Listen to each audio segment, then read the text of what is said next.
ипо төлемдерін қалай төлеу керек, соны көрсететін боламын. Бірінші госуслугиға кіреміз. Астына түсеңіз, платеж для ипоға кіреміз. Бірінші тұрған отчисление взносы басамыз. Осы жерде иніңізді жазасыз. Астына период таңдайсыз, қай айға құясыз, соны таңдайсыз. Мен апрельді таңдадым. Енді проверитті басамыз. Осы жерде сіздің данныйыңыз шығарып береді және құятын сумаңызды жазасыз. Минималкамен құйса минималканың сумаларын жазасыз. Максималкамен құятын болсаңыз максималканы жазасыз. Максималканы көбінесе декретке шығатындар құяды.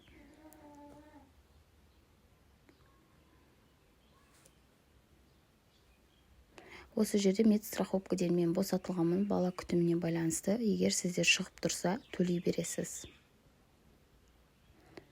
Осы ақпаратым пайдалы болса, лайк басып, қолдап кетіңіздер.